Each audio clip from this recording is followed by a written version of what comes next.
سيدنا مولانا محمد وعلى آله وصحبه أجمعين. رب اشرح لي صدري ويسر لي أمري واحلل عقدة من لساني يفقه قولي. رب زدنا علما وفهما مستقيما وهداية للصواب.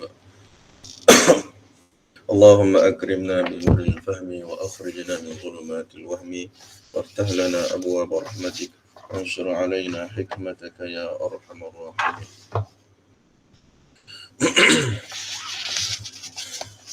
رب زدنا علما وفهما مستقيما وهداية للصواب. اللهم صل على سيدنا محمد الفاتح لما أغلق والخاتم لما سبق ناصر الحق بالحق والهادي إلى صراطك المستقيم وعلى آله وصحبه حق قدره ومقداره العظيم وبعد. Alhamdulillah, syukur kepada Allah Subhanahu wa taala, dengan izinnya kita dapat bersama-sama sekali lagi pada pagi ini bagi meneruskan muzakarah ulang kaji pengajian kitab Fiqh Darah Wanita terjemahan kepada Al-Ibanah wal Ifadah. Jadi moga-moga pengajian kita pada pagi ini diberi kefahaman dan berjalan lancar insya-Allah. Amin ya rabbal alamin. Baik. Kita akan mula dengan pelajaran 6. Pada pagi ini kita akan masuk pelajaran 6. Perbincangan tentang mustahadah, iaitu langkah-langkah yang patut dilakukan, yang sepatutnya dilakukan terhadap perempuan yang mengalami istihadah. Istihadah iaitu darah yang keluarlah. Darah yang keluar melalui kemaluannya melebihi daripada tempoh haidnya. Nah, jadi seorang perempuan yang mengalami istihadah termasuk jugalah bukan untuk perempuan yang mengalami istihadah di dalam haid sahaja, termasuk juga dalam semua kes istihadah. Dalam semua kes istihadah yang berlaku dalam tempoh yang belum cukup suci sekurang-kurang 15 hari, ataupun istihadah yang tidak keluar darah yang tidak sampai 24 jam, termasuk juga semua tu istihadah. Istihadah, asalkan namanya istihadah, tak kira dia tu termasuk dalam istihadah fil haid, istihadah fil nifas, ataupun istihadah yang darahnya keluar tak sampai sekurang-kurang haid, ataupun darah yang keluar sebelum cukup suci 15 hari. Semua tu langkah-langkah yang perlu dia lakukan sama sahaja. Jadi dari segi praktiknya, pelajaran 6 ni untuk semua kes istihadah, bukan untuk pelajaran 7, pelajaran 8 yang kita akan pelajari nanti. Nanti kita akan masuklah pelajaran 7, pelajaran 6 ni khusus perbahasan berkenaan dengan perempuan yang mengalami istihadah fil haid, istihadah dalam pelajaran 8, istihadah fil nifas. Itu perbahasan yang agak rumit sedikit lah. Nanti kita akan masuk insya-Allah, kita tengok macam mana keadaannya. Baik. Untuk pelajaran 6 ni untuk semua kes istihadah, tak kira dia tu termasuk dalam istihadah 7 bahagian ataupun tidak, sama sahaja langkah-langkah kewajipan yang dia perlu lakukan. Baik.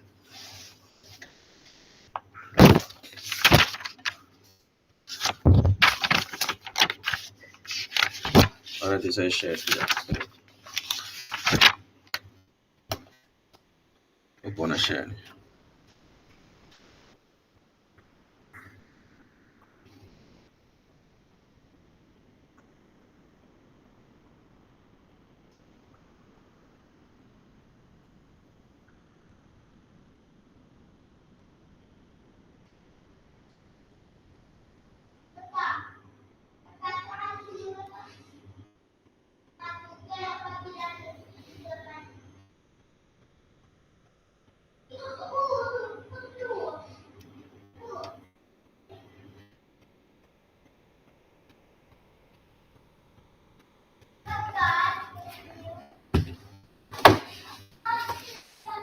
Okay. Pelajaran 6. Kita telah mengetahui pada pelajaran yang lalu bahawa darah yang keluar melalui kemaluan wanita sama ada haid, nifas atau istihadah tidak selainnya. Tiada selainnya. Seterusnya, darah istihadah yang dimaksudkan dalam perbahasan ini kadangkala datang selepas haid atau nifas dan ia mempunyai gambaran-gambaran yang diterangkan dalam dua pelajaran yang akan datang, insya-Allah, pelajaran 7 dan 8. Kadangkala pula istihadah datang bukan selepas haid atau nifas dan ia juga tetap dianggap darah istihadah. Namun tidak berlaku padanya gambaran-gambaran istihadah yang akan diterangkan nanti. Dari segi perbahasan 7 jenis istihadah tu tak termasuklah. Tapi dari segi hukum kewajipan kepada perempuan untuk melakukan langkah-langkah tu sama sahaja. Contohnya, darah datang sebelum usia permulaan haid. Dia belum lagi masuk usia haid. Contoh darjah 2, darjah 1. Dan sebenarnya belum lagi sampai tahap wajib untuk dia solat. Tapi kalau dia nak solat, langkah-langkah yang dia perlu lakukan sama sahaja. Solatnya sah. Jika dia ikut langkah-langkah tersebut. Darah datang sebelum cukup suci 15 hari yang kita sebut sebelum ini dengan takmilut tuhri. Ingat istilah tu, kalau yang belum biasa dengan istilah-istilah ni, mesti ingat perkataan-perkataan ataupun istilah-istilah yang selalu disebut dalam pengajian fiqh darah wanita ni. Takmilut tuhri, menyempurnakan suci, ataupun dalam bahasa kitanya menyempurnakan suci. Ini ada hukum khusus di dalam kitab fiqh darah wanita, menyempurnakan suci, hukum menyempurnakan suci. Bagaimana penyelesaian dia apabila satu kes tu termasuk dalam menyempurnakan suci. Itu kita dah bincang dah sedikit sebelum ini. Cuma nanti akan masuk jugalah dalam pelajaran 7, pada awal pelajaran 7 nanti kita akan tengok pula. Baik. Darah kurang sehari semalam, darah sakit bersalin yang kita tidak hukumkan sebagai haid. Okey. Ataupun untuk orang yang sudah mengalami haid, contohnya bulan lepas dia 9 hari haid. Bulan lepas 9 hari haid. Kemudian bulan ini haidnya bukan haid, darahnya keluar selama 20 hari. Maka haidnya berapa hari? Kalau kita lihat kepada adatnya, bulan lepas 9 hari, maka 9 hari itulah haid. Baki lagi 11 hari yang keluar darah tu adalah darah istihadah. Maka 11 hari itulah yang perlu dia tahu bagaimanakah langkah-langkah yang perlu dilakukan untuk dia solat. Kerana darah semasa dia solat masih mengalir.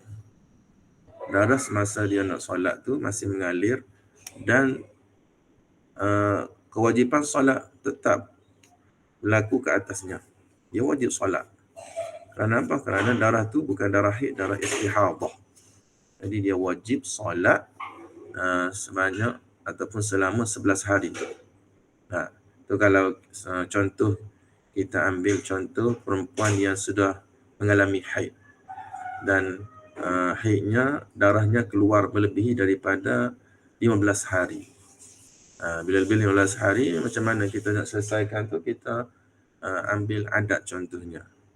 Baki daripada adat, kalau adatnya 9 hari, baki lagi 11 hari itu adalah darah istihadah. Bila darah istihadah, wajib kita solat. Macam mana nak solat tu kita akan belajar dalam pelajaran 6. Baik, seterusnya kita lihat. Pertama, hukum wanita hukum wanita yang mengalami istihadah.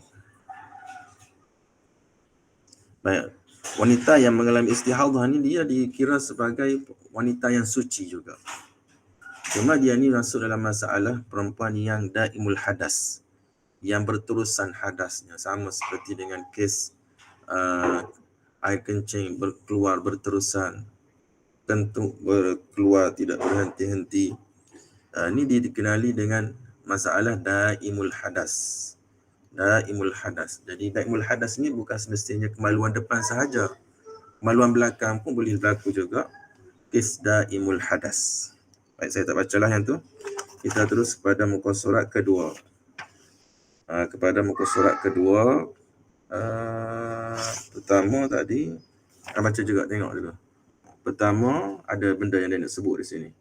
Oleh itu wanita, kita lihat di sini, ada dia sebut, oleh itu wanita mustahadah hendaklah terlebih dahulu membasuh darah, memakai cawat, memakai tuala wanita, berwuduk setiap kali solat fardu dan terus solat.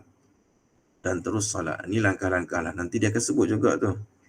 Dia akan sebut nanti secara terperinci. Kita tinggallah yang pertama tu. Kita terus masuk yang kedua. Perkara yang wajib dilakukan oleh wanita mustahadah apabila hendak mengerjakan solat. Yang pertama tadi dia nak bagi tahu kepada kita hukum perempuan istihadah ni. Hukumnya sama seperti perempuan suci. Itu yang perlu kita faham. Tak boleh kita kata istihadah, apabila dia tu terkena istihadah, dia boleh tangguhkan solat tu. Tak boleh. Mana ada macam tu. Bila dah dia tu tahu dia tu seorang mustahadah ataupun yang terkena istihadah, yang mengalami darah istihadah, wajib dia solat. Wajib dia solat seperti mana perempuan yang normal, yang tidak ada masalah istihadah. Wajib. Bukan untuk orang perempuan sahaja, semua kes daimul hadas wajib solat seperti mana orang yang tidak sakit. Ya, wajib solat dalam waktu. Sebelum solat dia mesti berwuduk. Sama sahaja, dan dia boleh berjamaah. Boleh berjamaah dan hukumnya sama seperti perempuan suci, boleh membaca Al-Quran, boleh suami menggaulinya, boleh masuk masjid. Sama sahaja. Sama saja dari segi hukumnya. Cuma ada beberapa perkara lah yang perlu kita tahu kerana ketika ini dia ada masalah daimul hadas. Dari segi kewajipan, dari segi hukum, dari segi hukum status diri dia tu sama sahaja seperti perempuan suci. Cuma perlu ditambah beberapa langkah yang perlu dia lakukan sebelum solat tu. Sebelum dia nak masuk masjid pun boleh. Tapi kena pastikanlah darah tu tak menitik dalam masjid. Ni tak sama dengan masalah haid. Masalah haid kalau dia confirm darah tak menitik sekalipun tak boleh masuk. Tu di antara salah faham juga.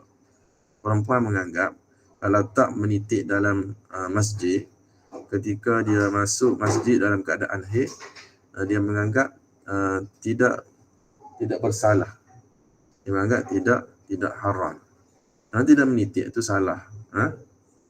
Menitik ke tidak menitik sama sahaja. Menitik ke tidak menitik sama sahaja. Yang menjadi yang dibenarkan jika dia nak murur, melintasi sahaja. Melintasi.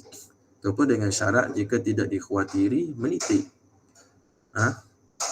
Jika dia tidak khawatiri menitik. Kalau dia sudah pakai balutan dengan kemas, tidak bimbang dah, tak mengapalah, boleh masuk itu pun jika melintasi, melalui, bukan berada. Kalau berada, menitik ke tidak menitik sama sahaja bagi perempuan haid. Bagi perempuan mustahadah, asalkan tak menitik tak mengapa, duduk lama pun tak mengapa. Dibenarkan kerana dia tu sama seperti perempuan suci. Baik. Kita lihat yang pertama, hendaklah ia membasuh farajnya sebelum berwuduk. Mesti basuh. Ni masalah dia nak solat sekarang ni. Bila dia nak solat, kalau dia tak nak solat, tak apalah, tak basuh. Dia nak solat. Contohnya dia nak baca Quran saja.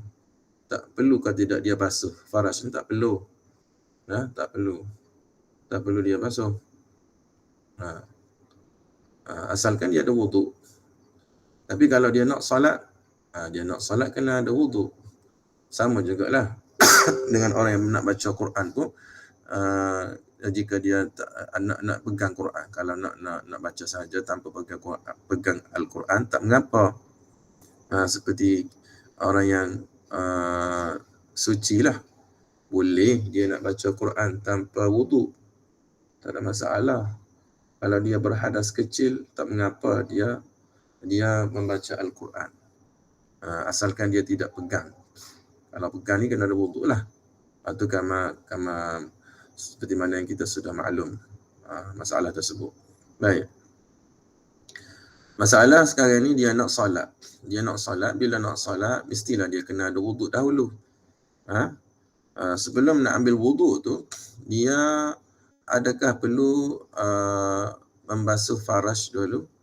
Jika dia nak baca Quran saja, tak apa. Tak perlu pada basuh faraj. Kalau dia nak pegang Al-Quran pun tak mengapa. Memadai dengan dia mengambil wuduk sahaja. Tapi untuk masalah solat ni, mesti terlebih dahulu dia mengikut langkah-langkah ni. Pertamanya membasuh kemaluannya. Membasuh kerana di kemaluannya ada darah. Darah tu merupakan najis. Jadi tak bolehlah dia bawa najis tu dalam solat. Nanti tak sah pula. Maka dia kena basuh dahulu. Basuh dulu kemaluan. Baik. Yang keduanya, wajib dia menyumbat. Wajib dia menyumbat farajnya seperti dengan kapas. Untuk menahan najis darah mengalir atau untuk mengurangkannya. Ya? Dia wajib menyumbat. Wajib menyumbat. Bila wajib menyumbat ni? Bila dia berhajat lah. Bila dia berhajat, maka wajib dia sumbat. Baik, sumbat lah dengan apa pun, dengan kalau orang perempuan dia mesti tahu, takkanlah dia nak sumbat dengan tisu. Dengan tisu ni jadi hancur pula. Dia boleh sumbat dengan kapas ke, ataupun dengan kain, ataupun dengan penyumbat. Adalah kapas lah yang biasanya yang digunakan tu, dengan kapas. Dan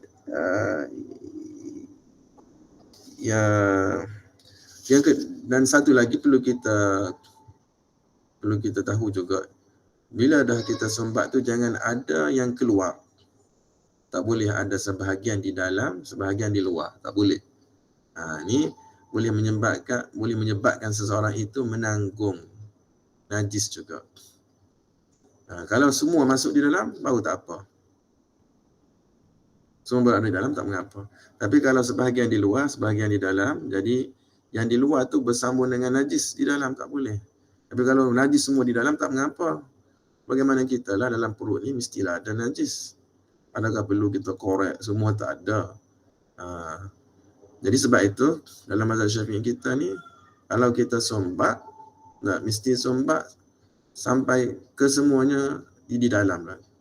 Semuanya berada di dalam. Kalau kapas tu, mesti semua tu berada dalam faraj. Masuk di dalam ni, di dalam bahagian yang tidak nampak semasa dia duduk mencangkung. Semasa dia duduk mencangkung, tidak nampak bahagian. Tidak nampak kapas yang disumbat. Tak nampak. Bila dia duduk mencangkung, bahagian yang tidak kelihatan itulah yang dikira bahagian dalam. Jadi dia mesti sumbat sampai ke bahagian tersebut dan jangan ada kapas yang terkeluar. Tak boleh, mesti semuanya ke dalam. Ini mungkin agak bagi orang lelaki lah, dia dengar tu mengerikan jugalah. Kalau letak lama-lama dalam tu, mungkin menyebabkan seorang perempuan ni tidak selesa, rimas. Masukkan sesuatu terlalu lama sangat. Jadi sebab itulah sumbat ni ada khilaf juga sebenarnya. Boleh ke tidak kita nak tinggal sumbat? Boleh. Nanti kita tengok ada pendapat lain pula. Diwajibkan berbuat demikian dengan syarat-syarat berikut. Dia tidak menanggung sakit yang melampau dengan berbuat demikian. Tidak menanggung sakit yang melampau jika dia berbuat demikian. Jadi kalau ikutkan kepada ibarat kitab tu, bima la yahtamilu adatan, sama fil ibanah. Kita boleh cek balik ibarat dalam kitab bersih Arab tu. Maknanya tidak yang tidak menanggung sakit. Kalau sakit sikit-sikit, kalau setakat rimas-rimas tu tak boleh lagi lah, kena sumbat juga. Cumanya ada satu lagi pendapat dalam kitab Izalatul Iltibas. Dia ada sebut di situ, memadai wa yakfi ta'zi wa yakfi fit ta'zi bil hirqan. Dia rasa panas, tak selesa lah kita sebut. Rasa tak selesa lah macam mana, mestilah benda tu boleh menyebabkan kita ni kurang selesa. Jadi bila ada perasaan begitu pun memadai dah. Memadai dah. Maknanya tak perlu kita sumbat dah. Kalau kita rasa tak selesa, kita rasa apa lagi, rasa panas contohnya. Dah. Tu kalau kira panas tu tidaklah sakit yang melampau. Dah, sampai dia tak boleh tanggung sakit tu. Tu biar, kalau kira taklah berat sangat. Tapi dalam kitab Izalatul Iltibas mengatakan sudah memadai dah untuk dia tidak menyumbat. Baik. Dengan berbuat demikian, dia bukan seorang berpuasa. Dia bukan seorang berpuasa. Tak boleh dalam bulan puasa, waktu siang hari itu masukkan sesuatu boleh menyebabkan batal puasanya pula. Jadi kalau bulan puasa tak perlu sumbat lah. Dia berhajat kepada menyumbat, jika dia tidak berhajat maka tidak wajib sumbat. Sebab darah sudah sedikit, jadi memadai dengan dia balut sahaja. Wajib sumbat ni jika darah tu mengalir banyak dan dia nak kurangkan darah tersebut keluar terlalu banyak dengan cara menyumbat. Kalau kata tak perlu kepada sumbat, contohnya dia ni hanya contohnya keputihan saja, tidaklah sampai mereka istihadah keluar, darah mengalir banyak sangat. Dan cukup dengan dia pakai pembalut sahaja, pakai modest sahaja. Sebab apa? Sebab darah yang keluar tu pun sedikit sahaja. Memadai dah. Baik, seterusnya kita lihat yang ketiga. Hendaklah dia memakai cawat selepas menyumbatnya. Wajib berbuat demikian dengan dua syarat. Berhajat, selepas pada sumbat, apakah langkah seterusnya? Langkahnya ialah wajib hendaklah dia memakai cawat pula, ataupun pakai celana. Dia sebut di sini pakai cawat. Cawat ni mungkin istilah orang dulu. Tapi maksud di sininya memakai pembalut lah. Memakai pembalut, sama ada pembalut itu modest ke contohnya. Termasuk di dalam erti memakai cawat juga. Selepas pada menyumbat memakai cawat ataupun memakai pembalut. Wajib berbuat demikian dengan dua syarat. Wajib. Kalau dia nak buat juga tak ada masalah. Kalau sudah memadai dah dengan sumbat, dia nak pakai juga cawat, nak pakai juga pembalut, tak ada masalah, cuma tak wajib. Yang pertamanya berhajat kepada pecawat. Berhajat. Okey. Tapi kalau sudah memadai dengan sumbat, dia tak wajib pakai pembalut. Yang kedua, dia tidak menanggung sakit yang melampau. Dia tidak menanggung sakit yang melampau. Dia boleh jadi dia tu pakai celana yang ketat sangat. Yang ketat sangat. Sumbat dia sudah buat, pakai celana ketat pula, jadi sakitlah. Boleh. Jadi sakit. Jadi dia nak pakai celana sahaja, nak pakai pembalut sahaja, mungkin darah tu akan keluar sangat banyak. Jadi sebab tu dia pilih sumbat. Contohnya. Dia pilih sumbat. Jadi bila dia pilih sumbat, darah tu sudah berhenti ataupun kurang. Kurang sudah berhentilah. Darah tu berhenti. Baik. Darahnya berhenti ataupun darahnya kurang. Sudah memadai dah. Sebab apa? Sebab kalau dia pakai pula pembalut menyebabkan dia rasa sakit. Pembalutnya ketat sangat. Jadi mestilah dia terasa sakit. Lebih baik dia pakai sumbat. Lebih baik dia sumbat daripada balut. Kerana sumbat ni lebih berkesan lah. Dari segi nak menahan darah keluar tu. Kalau keluar juga pun sedikit sangat saja. Baik, seterusnya kita lihat pula. Nanti kalau ada pertanyaan boleh tanya. Baik.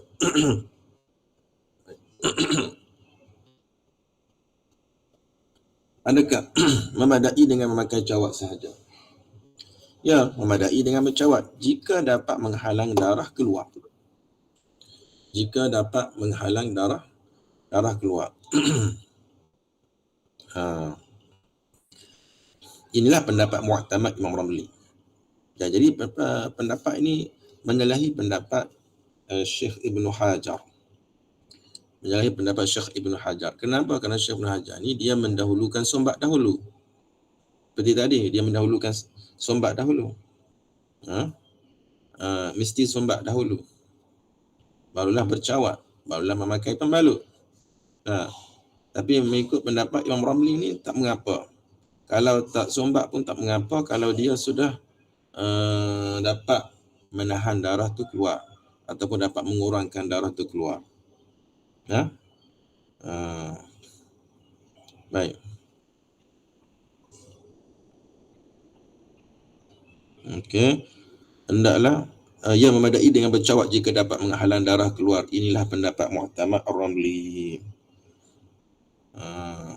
Pada di sini kalau dia tak nak sombak pun tak apa, dia boleh pakai pembalut.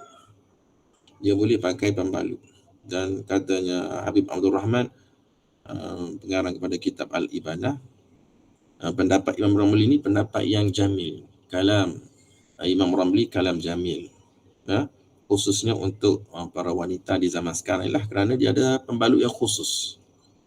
Jadi tak perlulah kita risau.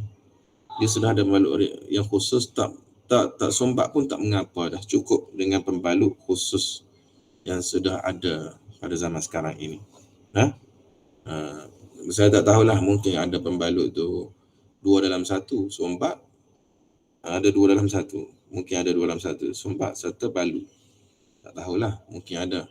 Tapi yang saya tahunya pembalut tidak termasuk sombak. Jadi kalaulah pembalut tersebut sudah dapat menahan darah keluar, okeylah, tak perlu dah dia pakai, tak perlu dah dia sombak. Adakah boleh wanita? Yang keempat adalah dia berwuduk setelah masuk waktu solat. Dia tidak boleh berwuduk sebelum masuk waktu solat kerana wuduk ni adalah bersuci kerana darurah. Baik. Wuduk wanita ni wuduk wanita yang istihadah secara hakikatnya tidak sah kerana keluar sesuatu dari farajnya. Macam mana dia nak mengangkat hadas sedangkan keluar sesuatu daripada farajnya? Boleh faham tak? Itu rezeki asal. Macam mana dia nak mengangkat hadas sedangkan keluar sesuatu daripada kemaluannya? Jadi sebab itulah wuduk ni dikenali dengan wuduk darurah. Wuduk darurah, maka apabila wuduk ni wuduk darurah, dia mestilah mengambil wuduk selepas masuk waktu. Dia tak boleh tak ambil wuduk. Macam mana sekalipun dia mesti ambil wuduk. Dia terpaksa juga mengambil wuduk.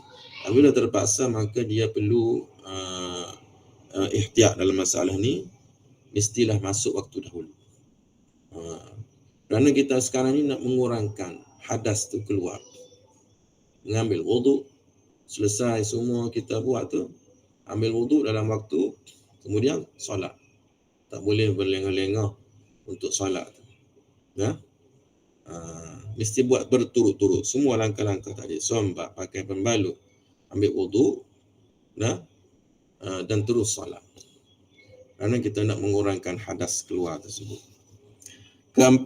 Kelima, melakukan semua perkara itu secara berturut-turut selepas membasuh faraj. Dia wajib bersegera menyumbatnya, memakai cawat, berwuduk dan terus solat. Dia tidak boleh melewatkan solat untuk apa-apa alasan sekalipun, melainkan untuk keperluan solat. seperti menutup aurat, menunggu jamaah, menjawab azan dan semuanya lah. Nah, jika dia melewatkan solatnya, maka sia-sialah apa yang dia lakukan tadi. Dia kena mula daripada awal langkah-langkah tersebut. Baik. Ni kalau kita ambil pendapat yang asah. Kita lihat lagi. Yang keenam, wajib ke atasnya berwuduk setiap kali hendak menunaikan solat fardu. Setiap kali nak solat fardu, mesti dia buat benda tadi. Sombak, kalau dia nak ambil pendapat sombak lah. Kalau dia tak nak sombak, dia terus pakai pembalut pun tak mengapa. Dia terus pakai pembalut, kemudian berwuduk, dan solat fardu. Selesai solat fardu, nanti kalau dia nak solat fardu yang lain pula, mesti dia buat langkah yang sama juga. Sombak, balut, wuduk, berturut-turut. 4 langkah tadi. Mesti dia buat secara berturut-turut. Dan wuduk tu mesti dalam waktu. Wuduk mesti masuk waktu dulu. Bagi orang yang daimul hadas, tak kiralah dia tu isti'adhah ataupun orang yang ada kencing tak berhenti keluar. Semua jenis masalah isti'adhah, masalah daimul hadas, mesti mengambil wuduk di dalam waktu. Begitu juga dengan orang yang bertayamum. Orang yang bertayamum mesti mengambil wuduk di dalam waktu, tak boleh sebelum waktu. Baik. Wajib ke atas yang keenam, wajib atasnya berwuduk. Jadi di sini wuduk ni adalah langkah yang disepakati. Selain daripada tu, sombak, balut. Sombak, balut, berturut-turut dalam waktu, itu pendapat yang asah. Ada pemuqabil asah, tak mengapa. Cukup dengan dia pastikan darah tak keluar daripada balutan tersebut. Jika balutannya sudah kemas dan tidak berubah kedudukannya, tidak berubah kedudukannya, darah pun tak mengalir di celah-celah pohonnya dan contohnya, jadi dia boleh terus kekal dengan pembalut tersebut, tak perlu dia tukar. Ini contoh bagi perempuan yang mengalami istihadah, tidak teruk sangatlah, dia keluar darah sedikit sahaja. Jadi contohnya kalau dia nak solat maghrib dan isyak, jadi sambil dia nak pergi solat maghrib tu, dia nak dengar kuliah juga. Jadi adakah dia perlu keluar dahulu untuk buat langkah-langkah tersebut? Tak perlulah. Cukup dengan dia mengambil wuduk sahaja. Bila masuk waktu isyak, dia cukup dengan mengambil wuduk sahaja. Wuduk tetap mesti ambil. Itu sepakat. Tidak ada khilaf. Mesti mengambil wuduk. Yang ada khilafnya langkah selain pada tu. Langkah selain pada tu. Wuduk mesti ambil dalam waktulah. Wuduk mesti ambil dalam waktu. Selain pada tu, sombak, balut, tak mengapa, tak perlu. Jika darah tak mengalir ataupun balutan tu sudah kemas, tidak berubah. Tapi kalau balutan tu tercabut contohnya, ni tak boleh lah. Kena buat yang baru pula. Kena pakai yang baru pula. Itu langkah-langkah. Jadi maknanya dari segi kelonggaran tu ada bagi perempuan yang memakai pembalutnya sudah kemas dan bila dia nak solat fardu yang lain tu, darahnya sudah tidak keluar. Darahnya tidak mengalir. Darahnya masih ada dalam balutan tu, tapi tak mengalir keluar daripada balutan tersebut. Jadi dia hanya perlu lakukan apa? Dia hanya perlu mengambil wuduk sahaja. Dia hanya perlu mengambil wuduk sahaja. Tak perlu buat langkah-langkah yang lain. Itu kalau kita ikut pendapat muqabil asah. Pendapat yang kedua. Dan pendapat ni boleh dipraktiklah. Boleh dipraktik. Terutamanya bagi perempuan yang musafir. Perempuan yang musafir nak jamak. Betul tak? nak jamak qasar, nak jamak qasar ataupun nak jamak tamam, macam mana dia nak buat langkah-langkah tersebut? Nah, kalaulah dia nak jamak, sebabnya apa? Sebila dia buat langkah-langkah tersebut, maka sudah pasti terpisah waktu yang lebih daripada qadar 2 rakaat. Tak boleh lah. Kalau dia nak jamak takdim, ni contoh masalah jamak takdim. Dia tak boleh lah nak jamak takdim kalaulah 2 waktu tu terpisah tempoh yang lebih daripada qadar 2 rakaat. Lebih kurang berapa minit? Lebih kurang 2 minit contohlah. Nah, lebih kurang 2 minit. Solat ringkas 2 rakaat. Lebih kurang 3 minit gitulah. Jadi kalau lebih daripada 3 tu, tak boleh lah dia nak jamak. Jadi masalah lah bagi orang perempuan yang nak bersapih tu, dia nak jamak takdim. Kenapa? Kerana ada masa selang yang lama di situ antara 2 waktu tu. Nah, melainkan kalaulah dia mengikut muqabil asar, dia hanya perlu mengambil wuduk. Wuduk tu ambil yang wajib-wajib sudahlah. Jangan terlalu lama sangat. Ambil yang wajib saja, 1 kali basuhan saja, dan selesai terus solat pula untuk waktu yang kedua. Maka dia dapat juga melakukan solat jamak takdim. Boleh faham? Baik, seterusnya.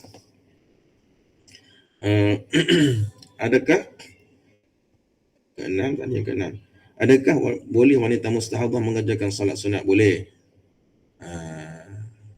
Boleh. Tapi maksud sini boleh ni jika balutannya tu kemaslah. Jika selepas solat fardu balutannya tercabut, dia nak pakai yang tu juga untuk solat sunat, tak boleh lah. Balutannya masih kemas. Jadi tak perlu dia ambil wuduk. Dia boleh terus solat. Dia boleh solat sunat beberapa solat sekalipun, tak mengapa. Asalkan balutan tu tidak tercabut. Baik, hukum darah. Okey. Jadi pendapat yang asah begitulah. Kalau pendapat muqabil asah boleh kita ambil pendapat muqabil asah yang mengatakan wajib mengambil wuduk sahaja. Dan terutamanya pendapat ini kita boleh praktik bagi perempuan yang mengalami istihadah lama. Lama. Jadi kalau dia lama sangat istihadah ni, mestilah dia akan terpaksa beli modest banyak pula lah. Sebab apa? Sebab setiap waktu dia kena tukar.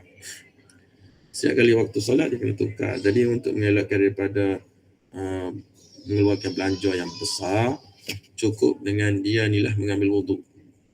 Asalkan balutannya sudah kemas, darah pun tak keluar daripada balutan tersebut, sudah memadai dah. Tak perlu dia tukar. Cukup dengan mengambil wuduk sahaja.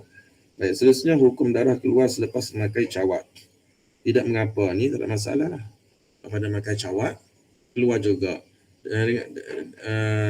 Asalkan apa? Asalkan balutan tu sudah kemas. Sudah kemas. Kita sudah buat dah semua langkah-langkah tersebut, tapi masih keluar juga. Masih keluar juga, maka tak memadai jugalah. Kalaulah dia tak pakai dengan kemas, tak memadai. Tapi kalau dia sudah pakai dengan kemas, memadai dengan cawat tersebut, dan darah yang keluar tadi dimaafkan.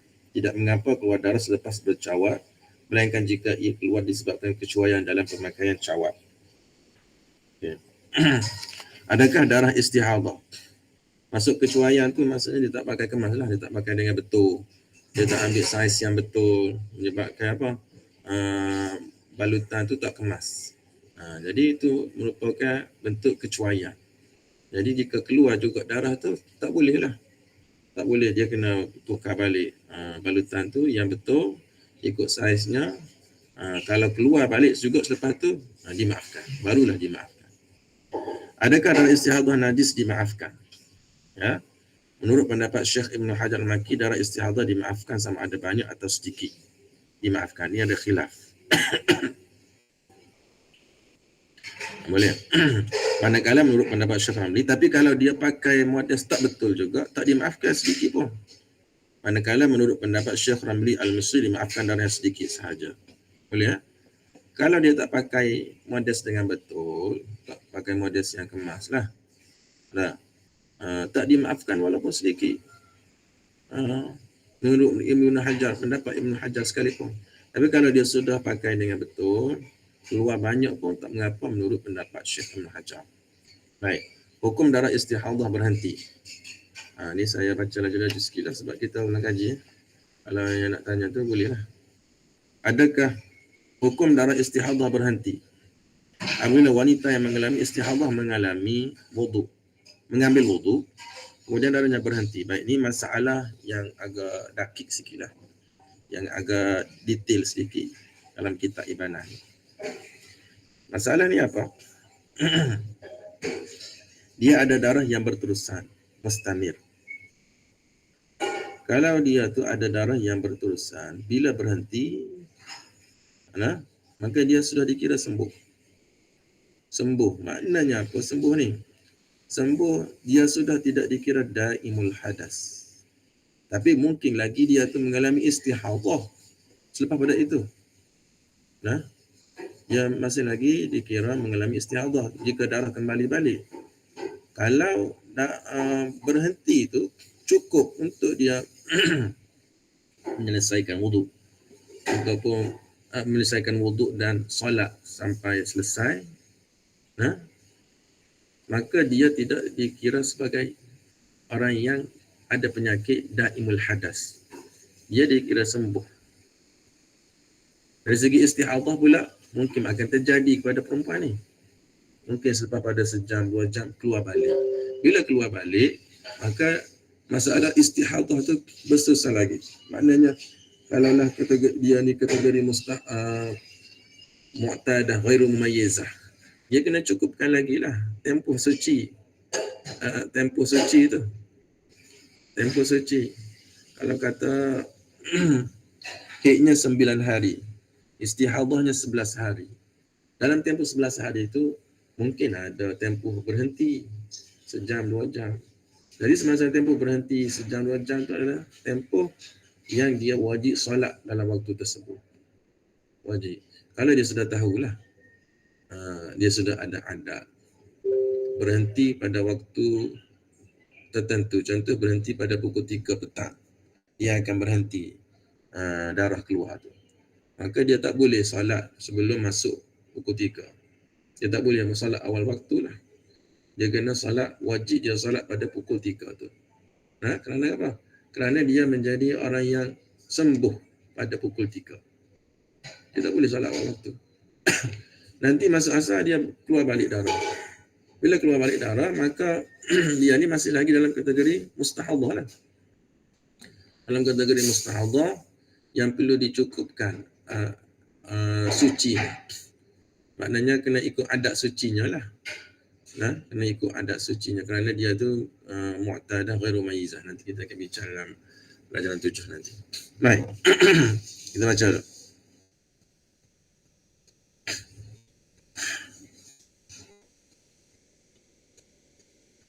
Baik. Jadi macam ni. Bila darah dia tu berterusan, bila berhenti, maka dikira sembuh.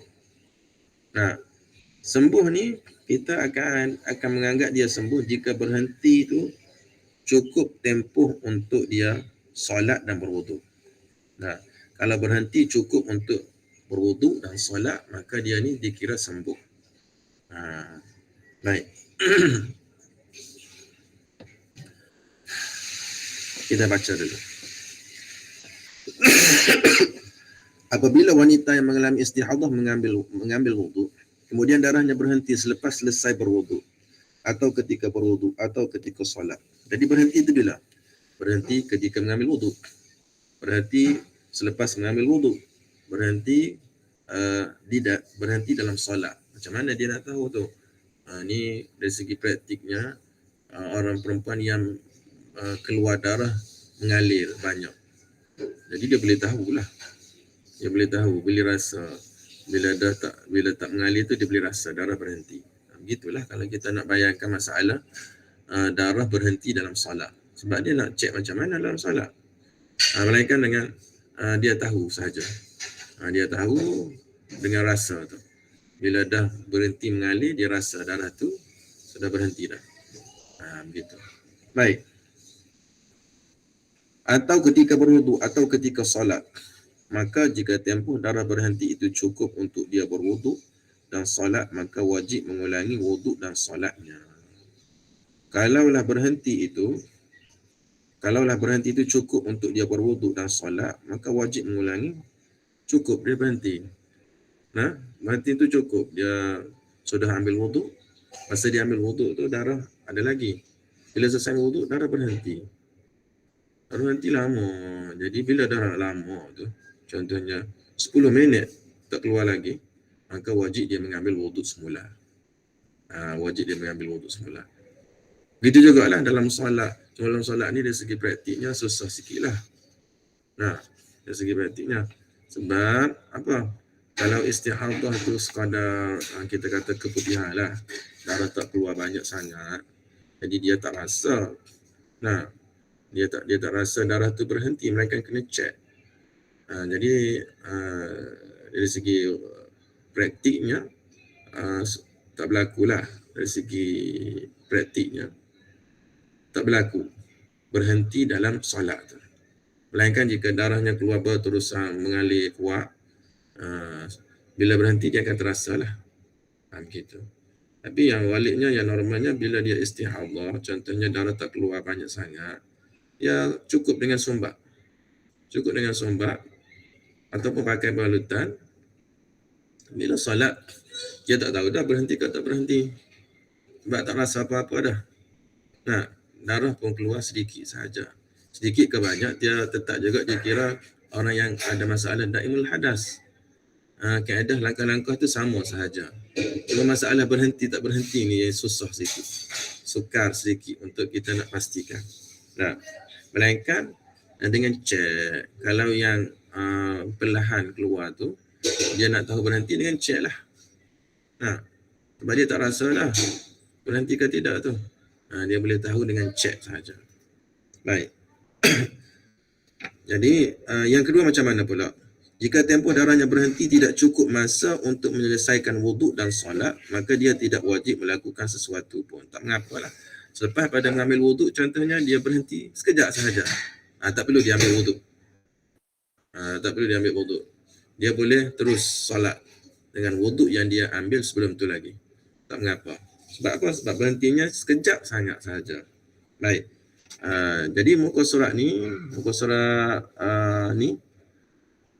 inilah muka surat 69 ni, dia nak menceritakan kepada kita hukum apa ni sebenarnya.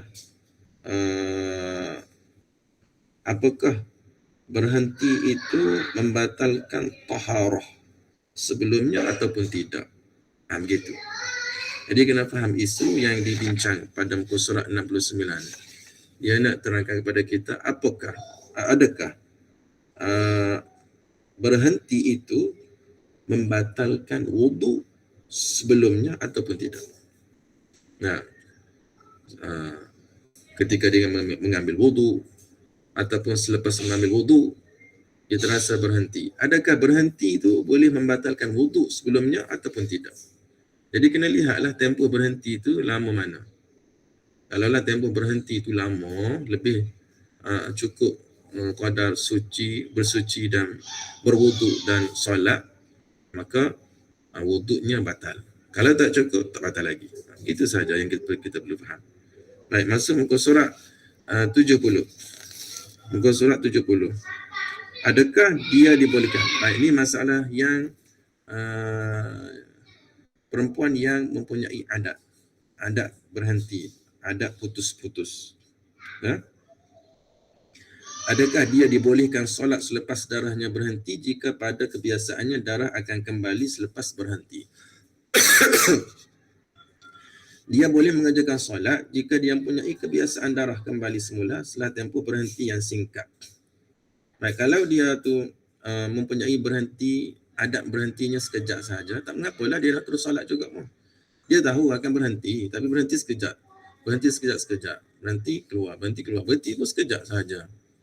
Jadi tak perlulah dia nak tunggu tempoh berhenti tu. Dia boleh terus solat di awal waktu. Semasa darah keluar pun tak mengapa. Kenapa? Kerana dia tahu tempoh berhenti itu sekejap sahaja.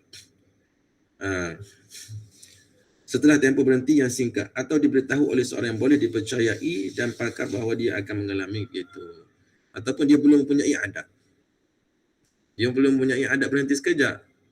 Cuma ada seorang doktor yang pakar.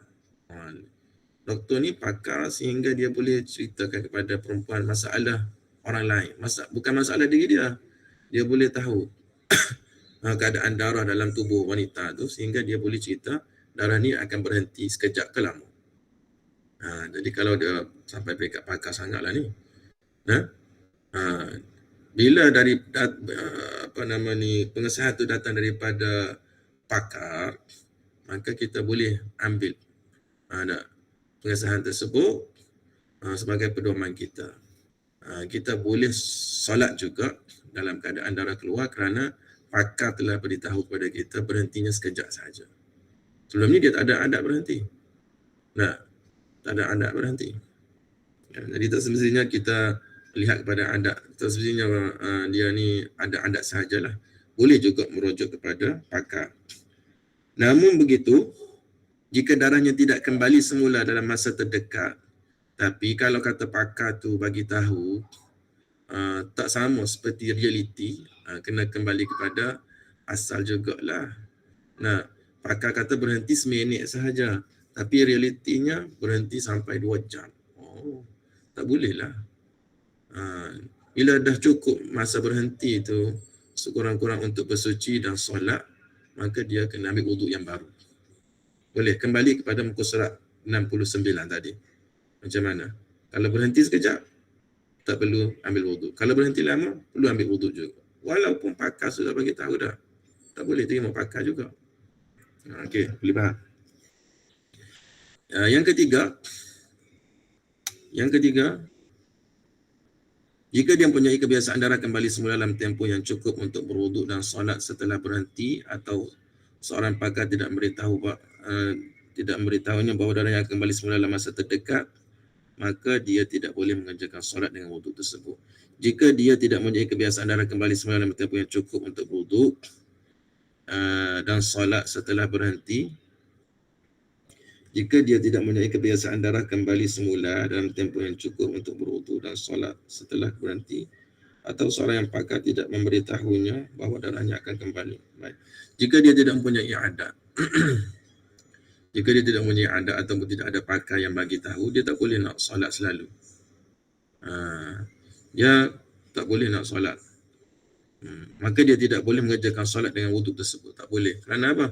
Kerana boleh jadi dia telah sembuh. Maknanya dia kena ambil wuduk yang barulah.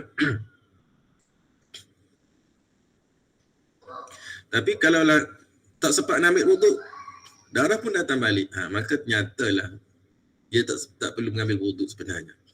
Dia kena kembali kepada muka surat 69 juga. Berhenti itu berapa lama? Berhenti itu berapa lama? Jadi kalau dia baru mengalami istihadah putus. Maka bila berlaku putus, dia tak boleh dah pakai wuduk yang dia ambil semasa darah keluar. Dia kena ambil wuduk yang baru. Tapi belum selesai mengambil wuduk, darah datang dah. Darah sebenarnya berhenti itu sekejap sahaja. Seminit, 2 minit sahaja. Maka dia tak perlu selesaikan wuduk pun tak apa. Dia boleh pakai wuduk yang sudah dia ambil semasa darah masih keluar lagi. Begitu masa saya baca di bawah ni. Nota kaki ni kena baca. Orang boleh menambah kefahaman kita. Baik, selesai berkenaan dengan langkah-langkah ataupun kewajipan yang perlu dilakukan oleh perempuan mustahadah. Kalau ada yang nak tanya, bolehlah. Saya buka ruang untuk kita bincang masalah yang ada. Kalau tak ada, kita boleh terus pada pelajaran 7. Pelajaran 7 ni nak masuklah ni. nak masuk perbahasan yang agak rumit sedikit dalam mengajar fiqh darah wanita ni. Tapi sebelum tu pengarang kitab Al-Ibanah dia letak dulu perbahasan menyempurnakan suci. Ada juga. Ni. Kalau tengok kepada cetakan terbaru, cetakan terkini, versi terbaru yang ditahqiq oleh Habib Ahmad Al-Maqdi itu, dia ada mata kaki lagi.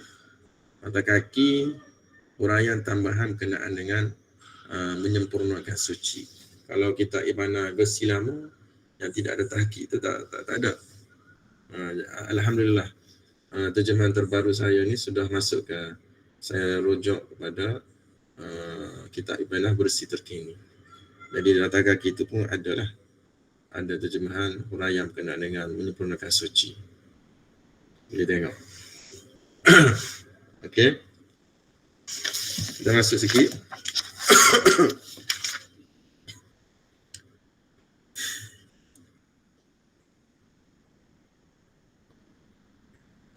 Oh, ada soalan saya tak perasan. Soalan daripada saya untuk orang keputihan. Setelah pakai pembalut, jika keputihan keluar ketika solat, adakah dimaafkan? Untuk solat, okey. Untuk jawab soalan pertama ni dahulu, sama saja. Kalau balutannya sudah betul, maka dimaafkanlah. Jika balutannya sudah betul, kemas, tapi masih keluar juga, dimaafkan. Boleh. Untuk orang keputihan samalah. Keputihan tu dia sama dengan masalah yang dibincangkan pada pelajaran 6 ni. Langkah-langkah yang dia perlu lakukan sama sahaja.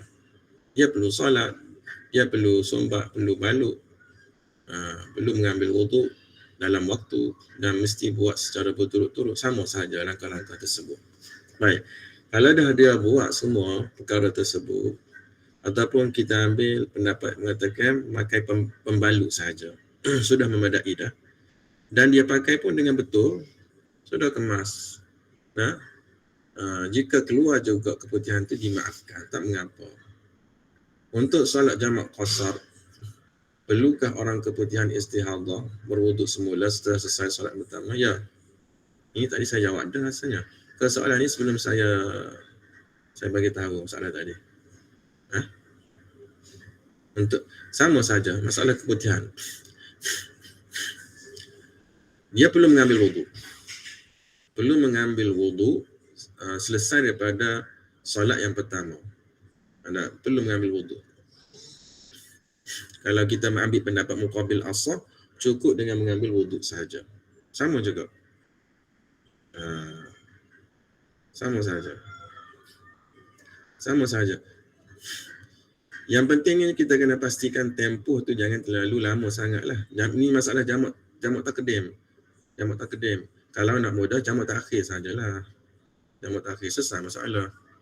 Sebab apa? Sebab dia tak mengapa selang lama sedikit pun. Kalau kita terpaksa jamak takdim, maka kena beringat.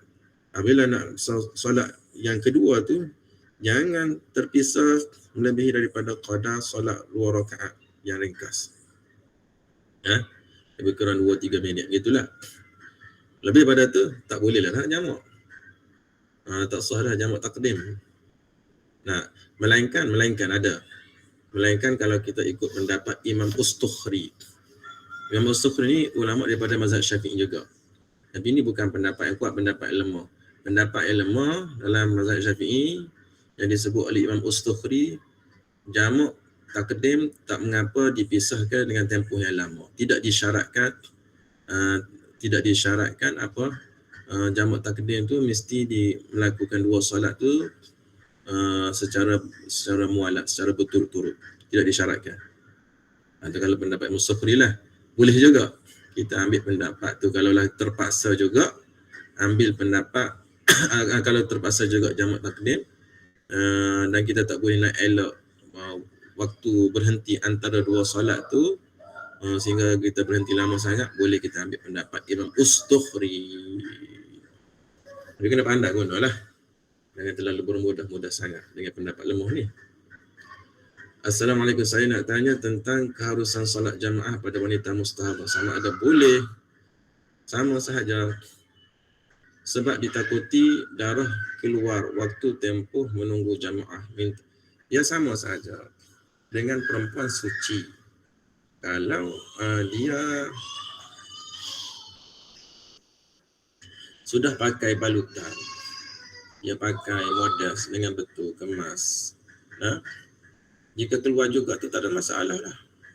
Yang pentingnya sebelum dia nak masuk masjid berjemaah tu mesti dia pakai dengan betul dulu. Kalau keluar juga selepas pada tu dimaafkan, tak mengapa. Tak dimaafkan, sedikit ataupun banyak menurut Syekh Ibn Hajar dimaafkan, tak mengapa. Jangan kita tertukar pula dengan masalah perempuan haid. Perempuan haid ni macam mana sekalipun tak boleh masuk. Tadi saya dah terangkan masalah ni. Tapi kalau masalah perempuan mustahadah, boleh dia masuk masjid. Boleh dia masuk masjid. Sebelum tu kena pastikan dulu balutannya pakai dengan betul. Modas tu dia pakai dengan betul, pakai yang barulah. Jangan pakai yang sama sebab kita nak duduk lama dalam masjid tu. Pakai dengan betul. Baik. Penambahan untuk soalan yang kedua tu Ustaz. Untuk soalan yang kedua, hanya wuduk sahaja ke semula? Ya, wuduk sahaja. Atau kena basuh dan balut juga untuk orang musafir. Tadi saya sebut, kalau ikut pendapat yang asah, mesti buat semua langkah-langkah tadi. Sebab tu saya kata, dari segi praktikal untuk orang musafir ni agak rumit sedikit lah. Sulit sedikit sebab apa? Menyebabkan dia ni tak boleh nak melakukan jamak takdim. Kalau dia nak jamak takhir tak ada masalah. Dia boleh solat jamak, tak ada masalah. Cumanya kena buat langkah-langkah tersebut lah. Setiap kali nak solat fardu. Yang menjadi masalahnya jika dia nak jamak takdim sahaja. Itu sahaja. Jadi sebagai solusi pada orang yang nak jamak takdim, perempuan yang ada istihadah nak jamak takdim ni, dia mengambil pendapat muqabil asah yang mengatakan cukup dengan mengambil wuduk sahaja. Jadi kena pandai-pandai kita lah supaya masa antara dua waktu tu tidak terpisah lama sangat. Kita ambil wuduk, jangan pergi ambil wuduk jauh-jauh sangat. Nak keluar masjid, ambil pergi berjalan jauh pula. Lepas tu ambil wuduk pula 3 kali basuh setiap anggota. Ambil basuh pula anggota sunat. Lama lah. Jadi ambil masa yang lama situ menyebabkan tak boleh dah dia nak jamak takdim. Boleh faham tak ya? Boleh faham tak? Ratnawati Hana. Hanya wuduk sahaja. Baik, wuduk sahajalah. Jika balutannya sudah kemas. Balutannya sudah kemas dan darah tak mengalir. Kalau darahnya mengalir, tak boleh dah lah. Tak boleh dah. Kalau darahnya mengalir, tak boleh.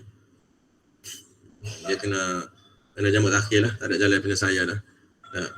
Ataupun sebagaimana saya sebut tadi, ikut pendapat Imam Ustukhri, pendapat yang lemah, mengatakan tak mengapa kalau nak jamak takdim terpisah antara dua waktu dengan tempoh yang lama sekalipun, kerana dia tidak meletakkan syarat mualat antara dua waktu jamak takdim. Boleh faham tak?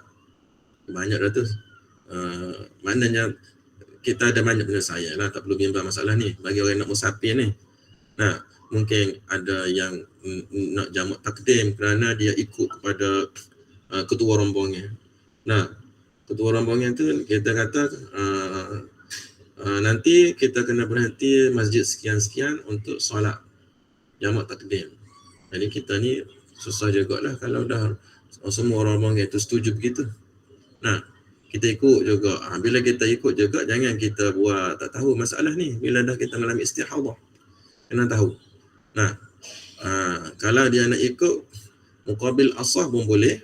Nak ikut pendapat Imam Ustukhri pun boleh. Nak ikut pendapat muqabil asah cukup dengan mengambil wuduk sahaja. Tapi kena buat dengan cepat-cepat sikit lah supaya tidak terpisah terlalu lama sangat antara dua waktu tu. Ataupun kalau dia rasa payah juga kerana tandas tu jauh contohnya. Dia nak keluar ke tandas tu mengambil masa yang lama pula. Jalan sahaja mengambil masa lama dah. Lepas tu nak masuk tandas tu delay pula. Hala. Jadi kita boleh ambil pendapat Imam Ustukhri yang mengatakan tidak ada mualah bagi jamak takdim. Boleh faham tak? Okey, faham. Terima kasih. Selesai masalah tu. Terus kita masuk kepada bab yang seterusnya atau pelajaran 7. Perbezaan antara ada soalan boleh tanya lagi soalan. Okey. Pelajaran 7. Pelajaran 7 ni macam mana nak mula ni?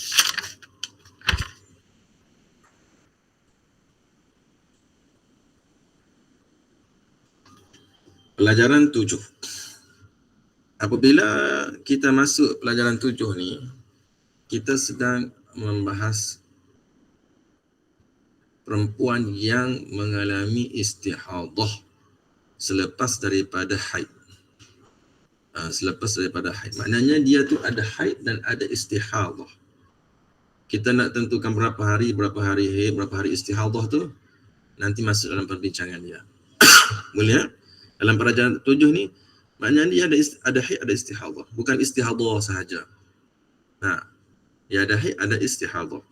Baik.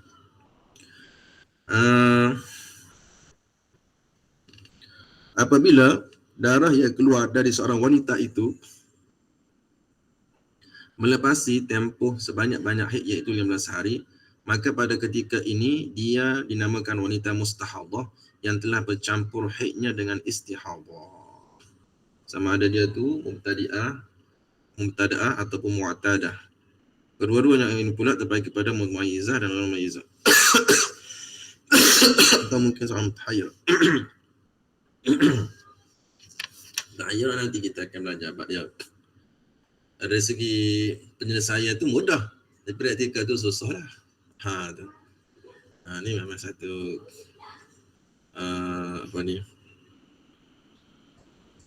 bala kepada perempuan yang terkena mutahayyir. Masalah.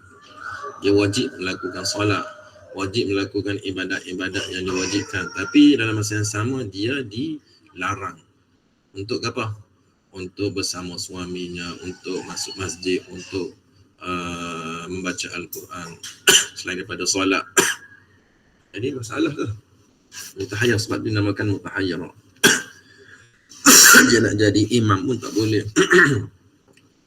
Kalau mustahadah tak apa, boleh jadi imam. Mutahayyir tak boleh. Baik. Seterusnya kita lihat perbezaan antara wanita mustahadah dan wanita yang mempunyai baki suci. Saya rasa sebelum ni saya dah ada kongsi dalam bukan dalam ni lah, kongsi dalam Facebook. Rajah perbezaan antara mustahadah 7 dan mustahadah 7 dan menyempurnakan suci. Dalam ni saya dah masukkan sedikit, tapi bukan keseluruhan rajah daripada yang saya sudah kongsi dalam Facebook. Ini sebahagian sahaja kerana saya buat ni berdasarkan kepada apa maklumat yang ada di dalam kitab Ibanah sahaja. Dia tak tambah-tambah lah yang luar tu. Baik, kita lihat. Okey.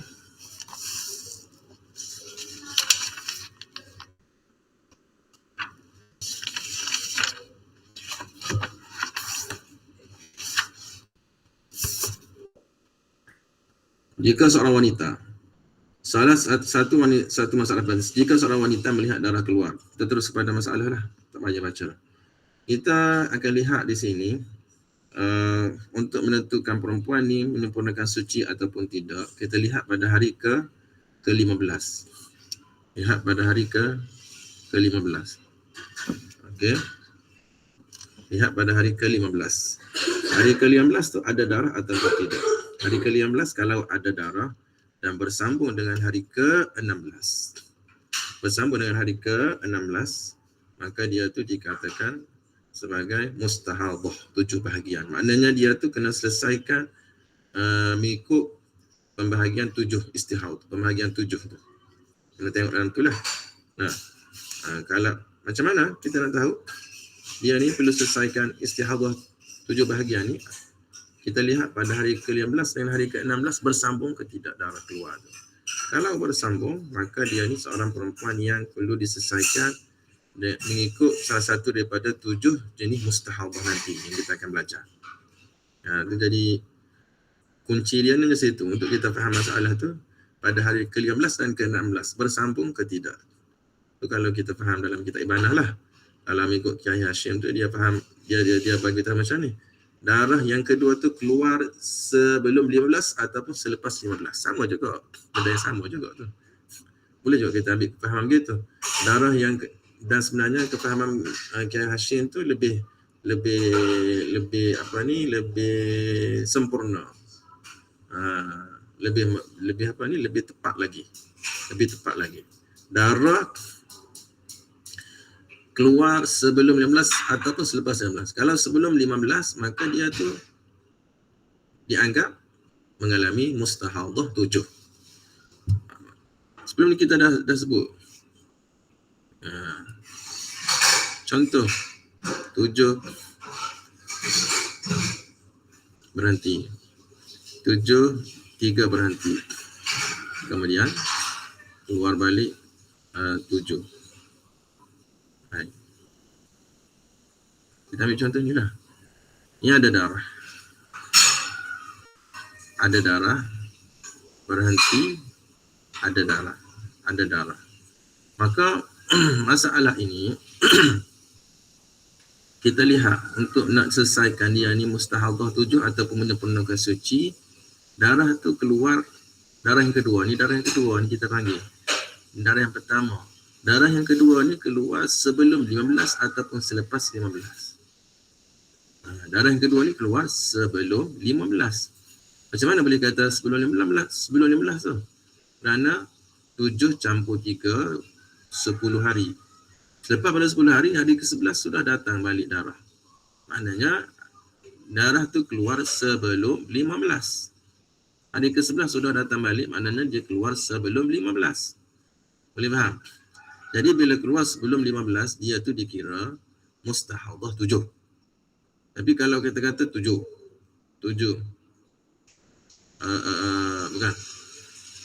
Bukan 7. Contoh kita kata 7. 8. Okey, 7. Ini darah, ini berhenti darah. Jadi 7 campur 8 berapa? 15, betul tak?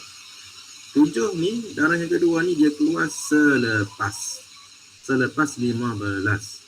Bila selepas 15, penyelesaian dia macam mana? Penyelesaian untuk masalah yang kedua ni ialah menyempurnakan suci ataupun kita sebut serangkanya PS, penyempurna suci. Yang ini mustahadah 7. Boleh? Yang ini PS. Boleh faham tak? Sama juga lah kalau kita ikut kefahaman dalam kitab Ibanah ni. Bermakna yang pertama ni darah yang dari hari ke-15 dengan hari ke-16 bersambung. Tengok. Darah yang kedua datang ni, hari ke-15 dia berada dalam 7 hari ni. 7 hari yang kedua ni. Nah, hari ke-15 dan hari ke-16 berada pada darah yang kedua keluar ni. Jadi bermakna dia ni bersambung darah hari ke-15 dan hari ke-16. Bila bersambung, mustahadah 7 sama juga. Kalau masalah yang kedua, 7, 8, 7 bermakna tak bersambung. Kerana apa? Hari ke-15 tu berada pada 8 hari berhenti ni. Hari ke-16 dia tu pada hari kedua keluar, pada darah yang kedua keluar. Tak bersambung lah tu maknanya. 15 dan 16 tu tak bersambung. Darah tak bersambung. Boleh faham tak? Jadi bila tak bersambung, kena selesaikan juga dengan PS. Cuma kenapa saya kata keterangan Kiai Hashim tu lebih tepat lagi, kerana nanti saya akan sebut. Nanti kita akan tengok apa bezanya kefahaman dengan darah tak bersambung hari ke-15 dengan 16 dengan kita memahami darah yang keluar sebelum 15 atau darah yang keluar selepas 15. Payah juga tu nak sebut berbelit-belit dia tu. Boleh faham Tapi lebih banyak kita ikut dulu. Baik. Okey, ni contoh-contoh yang dia sudah sebut. Okey, saya nak baca pun saya tak perlulah, boleh baca sendiri.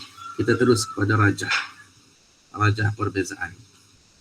Okay, rajah perbezaan ni kalau nak detail lagi saya nak tunjuk sebenarnya dalam rajah lain. Nanti saya kongsilah. Sekejap. Boleh ke tidak? Sekejap.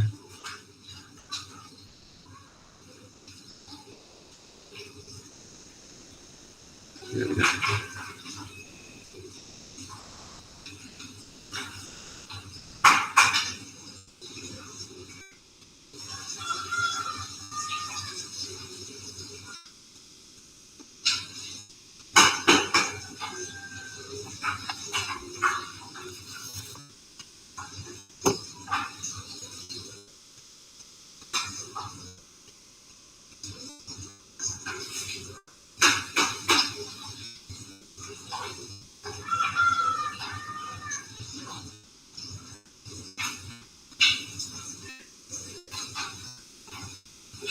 Ya, saya nak share sekarang.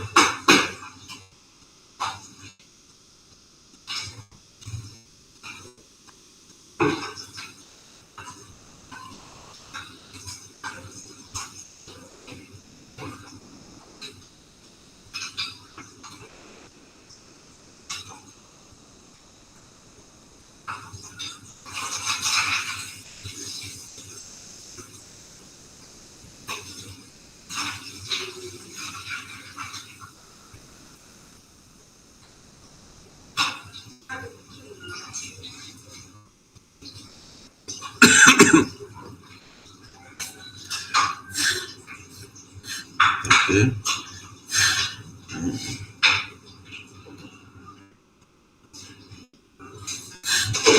Yang ini slide saya ni. Yang ni siapa nak boleh lah, tak ada masalah.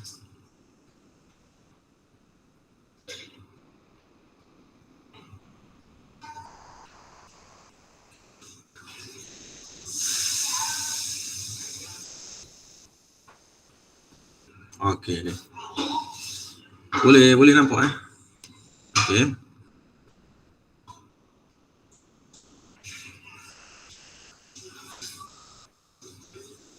Okey, alhamdulillah.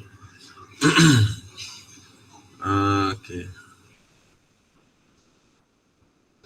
Darah kedua. Keluar setelah 15. Darah keluar sebelum 15. Baik. Jika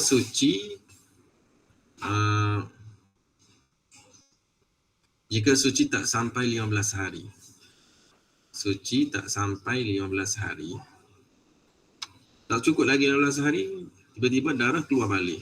Dan darah keluar balik tu keluar sebelum 15. Darah keluar setelah 15. Darah keluar sebelum 15. Ada dua keadaan. Suci belum sampai lagi 15 hari. Okay. Kemudian sucinya disempurnakan menjadi 15. Baik, untuk masalah ni, jika darah kedua tu keluar setelah 15, kena cukupkan suci. Bagaimana yang kita sudah bincang, menyempurnakan suci itu. Menyempurnakan suci, terlebih dahulu barulah kita boleh hukumkan haid yang baru. Baik. Namun ada syarat juga sebenarnya. Syarat untuk menyempurnakan suci ni pertamanya tidak putus-putus. Tak boleh putus-putus. Darah yang pertama tu tak boleh putus-putus. Dan yang keduanya tidak kurang 24 jam. Tidak boleh kurang daripada 24 jam. Darah yang pertama tu. Darah yang pertama ni lah. Darah yang pertama tu. Baik. Ini contoh yang sudah cukup syaratnya. Dia tidak putus-putus. Tidak putus-putus. Maksudnya darah pertama tu tidak putus-putus. Okey. Kalau saya bagi tahu.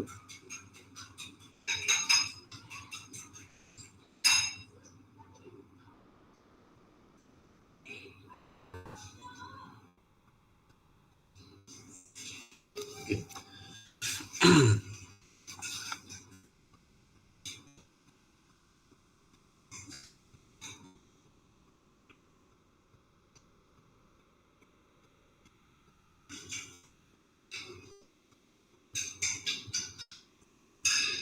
Macam ni. Darah yang pertama dan suci tu cukup 15 hari.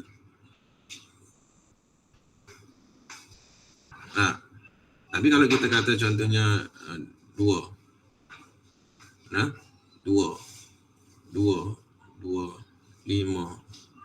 7. Contohlah 2, 5, 7. Ni keluar darah, berhenti, keluar darah. Kemudian keluar balik darah 7 hari. Ni maksudnya putus-putus. Putus-putus. 2 campur 2, 4. 4 campur 2, 6. 6 campur 5, berapa? 11. 11 campur 7. Okey. 11 campur 7, 18. Baik. Ni darah yang kedua keluar setelah 15. Nah, ini sekarang ni contoh ni tak cukup syarat. Kerana apa? Kerana dia berlaku putus-putus. Macam mana kita nak tahu berlaku putus-putus darah yang pertama ni?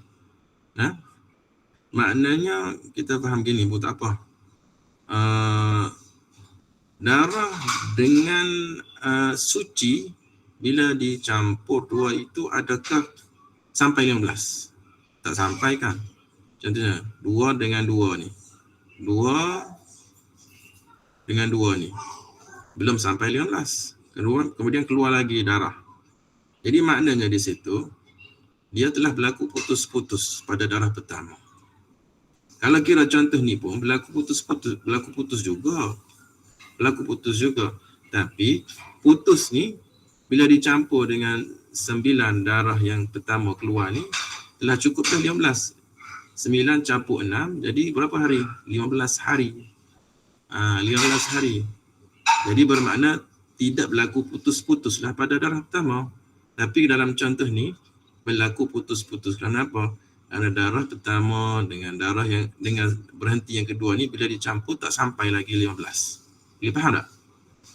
Jadi maksudnya dikira putus-putus. Contoh yang lain lah. Contoh yang lain. Sebab di sini kita mungkin nampak hari ke-15 dan ke-16 ni bersambung. Contoh kita kata 2 juga, 2, 5, berapa dah tu? 2, 6 campur 5, 11. 11, kemudian berhenti ni dia datang, kemudian keluar pula 2 hari, 11, 12, 13. 13, kemudian berhenti pula 5. 13 campur 5, 18. Kemudian keluar balik 7 hari. Contohlah tu. Sepatutnya kena buat scene ni sebenarnya. Buat scene tu. Okay, sini.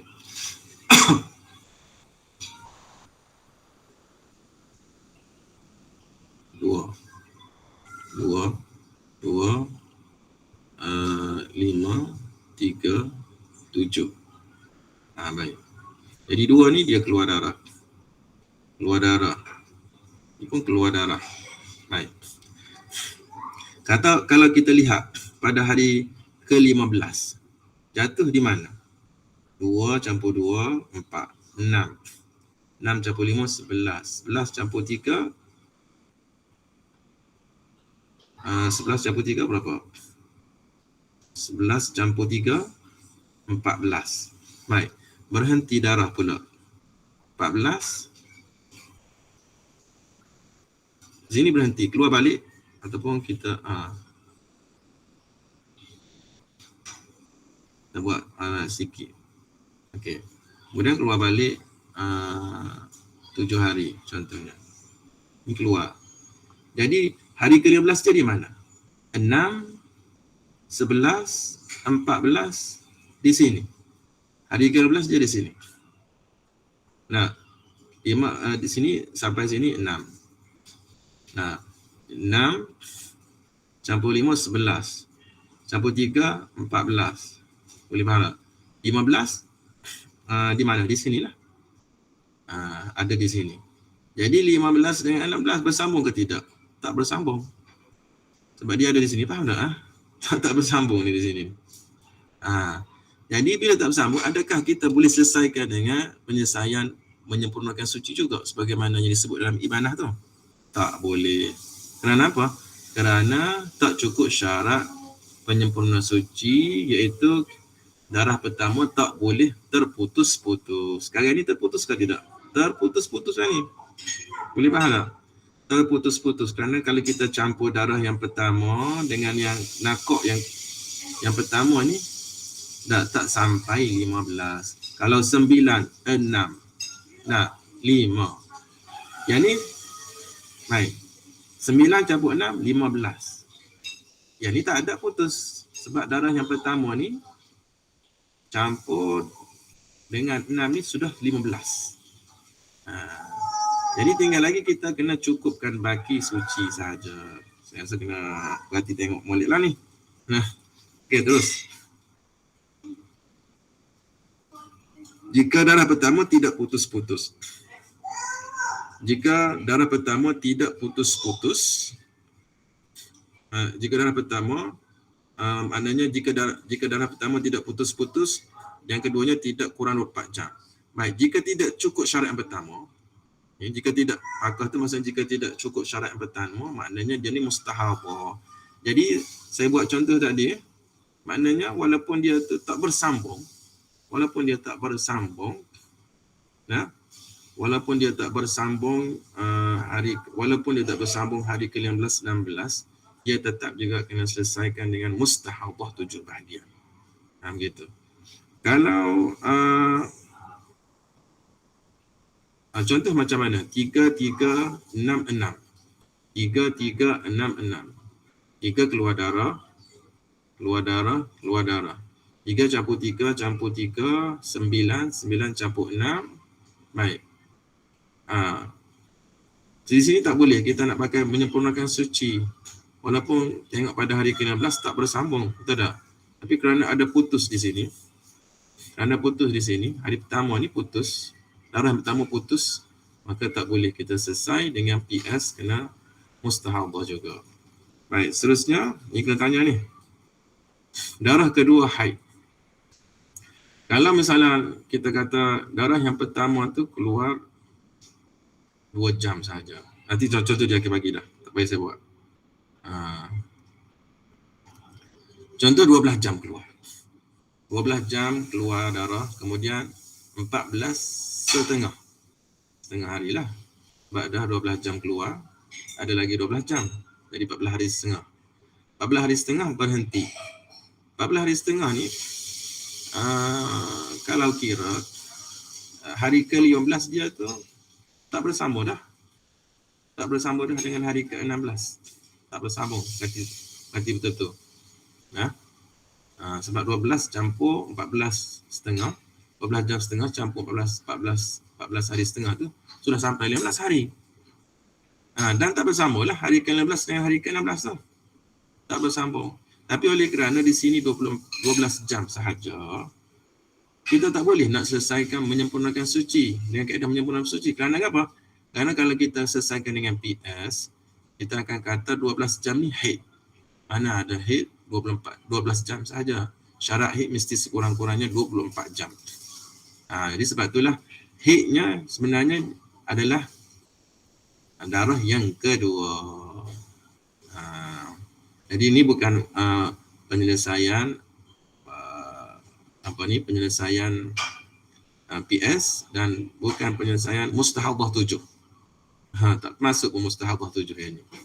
Kalau yang atas ni ada mustahadhah 7. Masuk dalam mustahadhah 7. Yang kedua ni kalau tak cukup syarat, yang kedua tidak kurang 24 jam. Kalau dia kurang 4 jam, maknanya yang kurang tu bukan haid. Dia hanya dalam istihadhah biasa. Tak masuk dalam istihadhah 7 bahagian. Haid yang sebenarnya ialah darah yang kedua selepas pada berhenti 14 hari setengah. Seterusnya, total jika darah kedua keluar sebelum 15. Jika darah kedua keluar sebelum 15. Nah, dia sekarang suci tak sampai lagi 15. Kemudian darah sudah keluar. Darah keluar tu bila? Keluar sebelum 15. Darah keluar sebelum 15.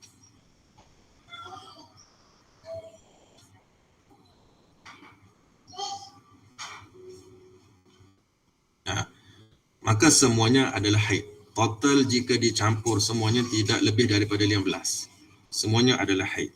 Contoh 4-8-3. 4 keluar darah, 8 berhenti, 3 balik. Jadi darah yang kedua ni dia keluar sebelum ke selepas? Sebelum 15. Sebelum 15 maknanya dia ni masih lagi haid lagi. Kenapa? Kerana dia tak melebihi 15. Baik, kalau lebih macam mana? Total lebih 15, mustahadhah 7. Contohnya 4-8, 4. 4 campur 8 berapa?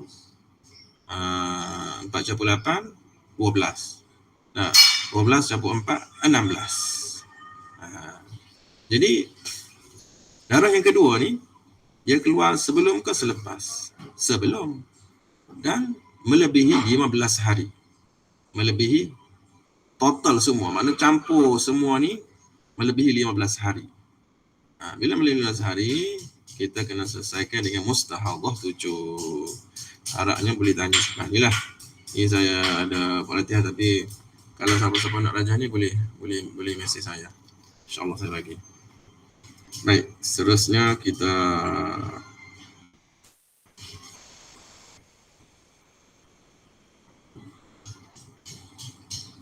keluar balik, masuk.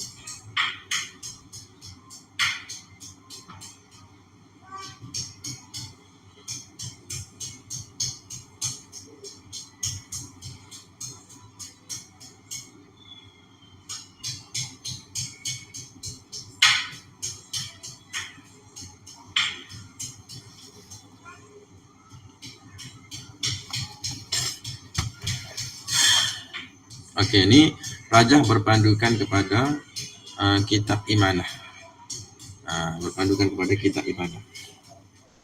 Darah keluar semula setelah 15. Ini saya ambil cara kefahaman Kiai Hashim pula dalam buat rajah.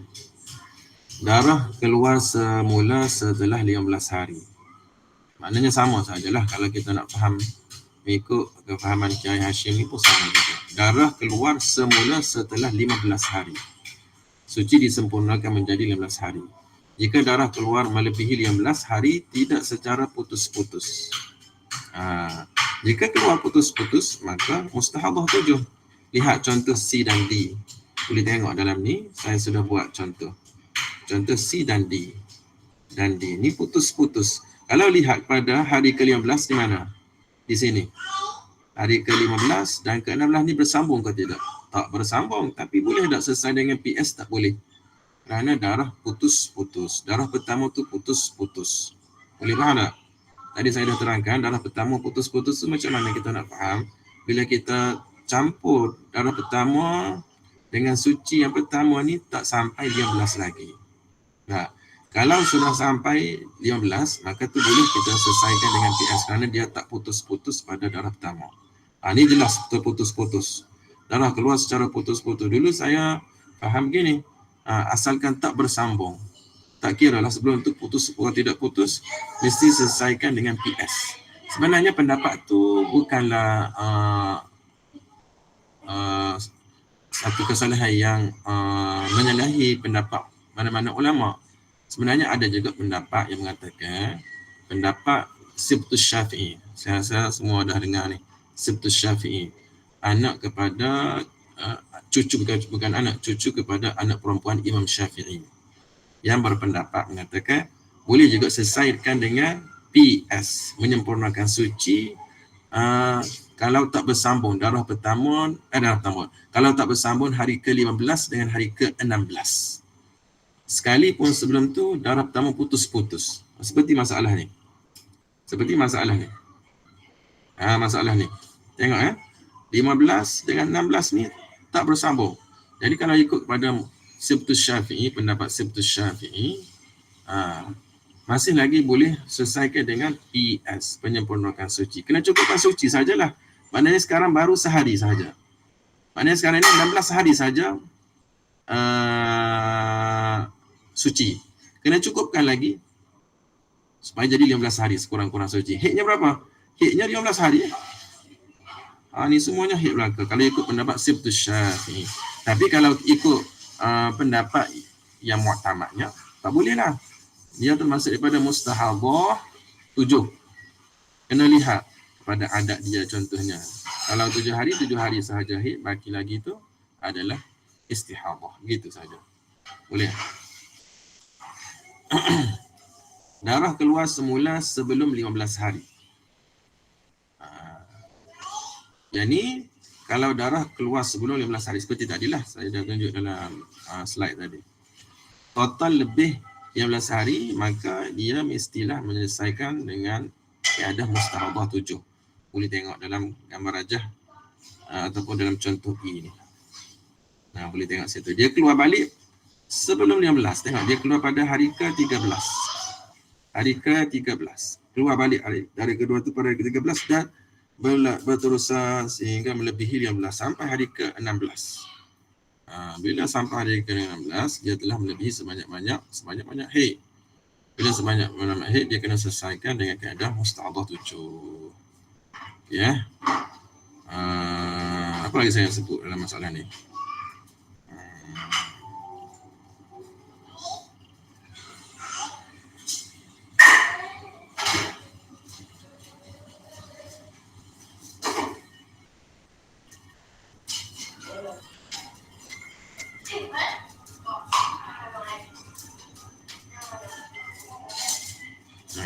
Dah.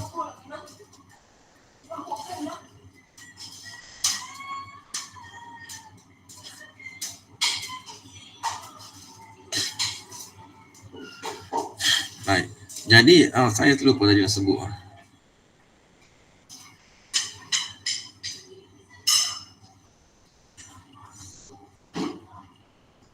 Mana ni? Kalau menurut Kyai Hashim tadi, maknanya pendapat tu keterangan Kyai Hashim tu. Darah yang kedua keluar selepas 15. Darah yang kedua keluar selepas 15. Maknanya darah yang kedua. Darah yang kedua keluar selepas pada 15. Kalau kita kata macam ni. Yang keluar darah ni. Contoh kita ambil contoh pendek lah. Darah yang kedua ni yang kedua. Keluar selepas 15 ke tidak? Keluar sebelum keluar sebelum 15. Keluar sebelum 15. Jadi kalaulah berlaku pula naqab sebelum itu. Bila ni? Keluar pula naqab, keluar balik darah. Gitulah. Sampai melebihi 15. Sampai melebihi 15. Walaupun contoh kita ambil contoh yang mana? Ambil contoh ni lah yang sudah ada ni. Yang sudah ada ni kita ambil contoh ni. Darah yang keduanya di sini. Okey. Darah yang kedua ni keluar sebelum ke selepas 15. Sebelum 15. Keluar sebelum 15. Jadi maknanya kita tak boleh nak selesaikan dengan menyempurnakan suci juga. Walaupun di sini tak bersambung. Boleh faham tak? Kalau ikut kepada keterangan awal yang saya buat dalam rajah tadi, kita lihat pada hari ke-15-16 sahaja. Nah, boleh jadi darah yang kedua tu keluar selepas 15. Boleh jadi keluar selepas 15. Contoh macam mana? Semakin susah nak faham jadi. Contoh kita kata 96. Tadi contoh yang sama juga. 965. Jadi ni tak ada masalah lah kalau kita nak selesaikan dengan PS dengan cara keterangan 15 dan 16 tak bersambung. Okey, selesai. Okey. Tapi kalau kita kata darah 15 dan 16 ni tak bersambung pada masalah ni, pada masalah mana? Pada masalah lain pula. Contoh kita kata 2, 6. Berapa dah? 8. Kemudian berhenti 5.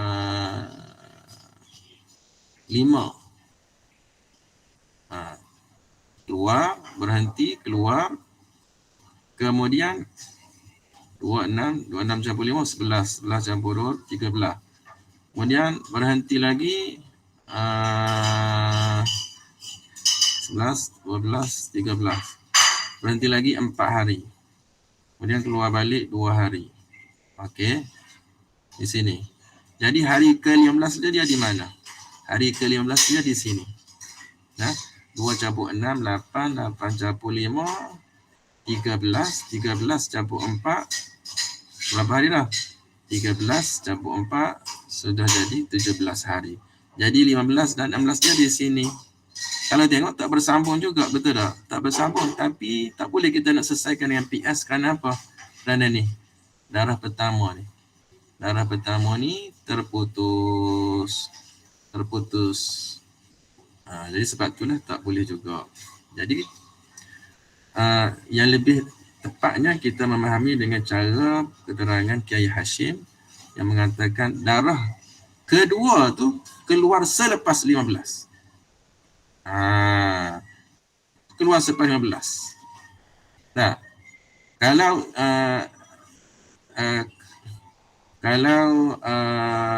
contoh ni tak boleh lah. Sebab apa? Darah yang kedua dia ni keluar sebelum 15. 2 campur 6 baru 8. 8. Hari ke-9 sudah keluar balik darah. Bila keluar balik darah, maka dia ni tak boleh nak selesai dengan PS juga, walaupun hari ke-15 dan ke-16 dia tu suci, tak bersambung. Begitu. Saya nak sebut perbezaan cara huraian sahaja. Yang pentingnya kita kena lihat pada syarat tu lah. Nah, adakah darah pertama tu terputus-putus ataupun tidak. Dan terputus tu tak sebenarnya banyak kali. Cukup dengan sekali. Contoh seperti inilah. Contoh seperti ini sekali sahaja kan dia terputus tu.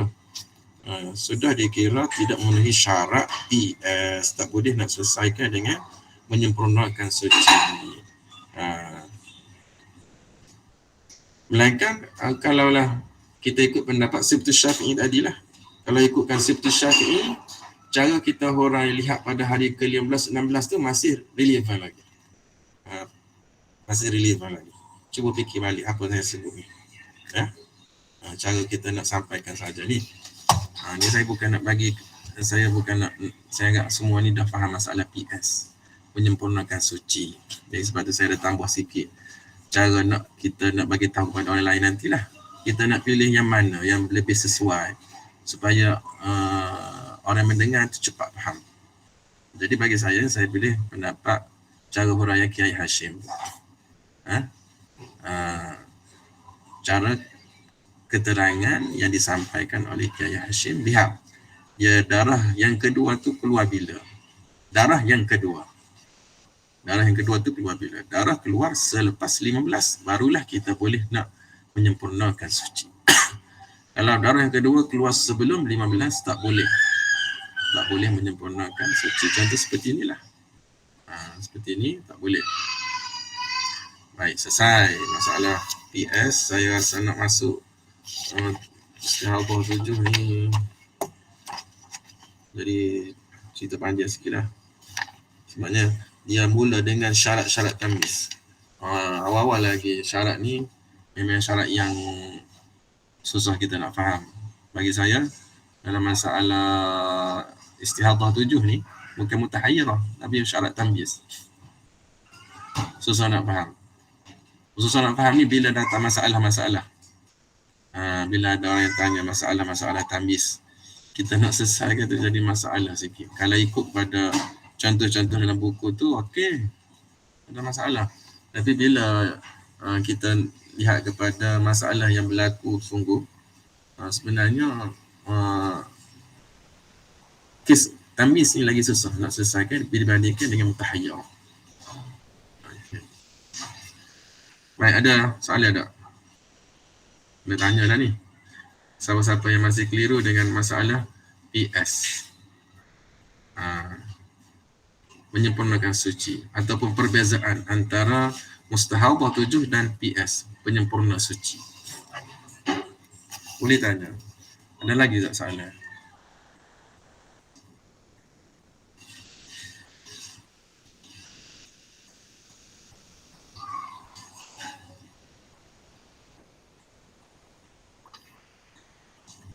Okay, kalau siapa-siapa yang nak apa ni, nak slide tadi boleh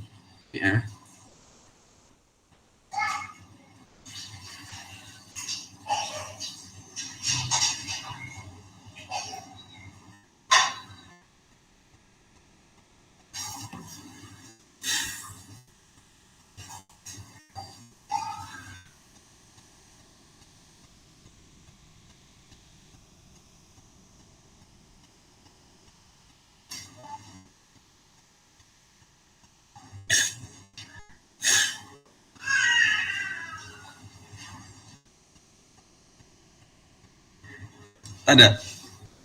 Tak ada soalan, boleh berhenti ni.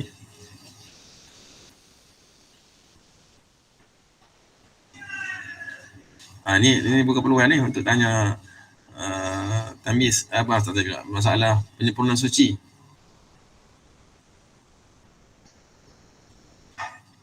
Selalu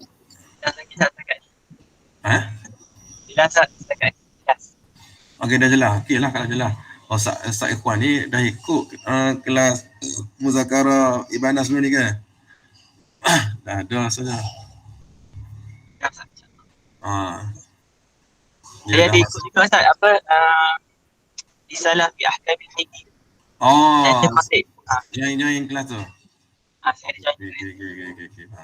Syukran Ustaz. Okey, afwan.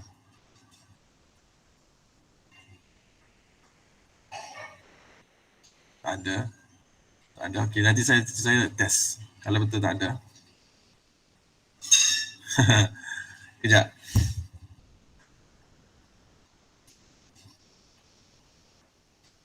Saya nak test.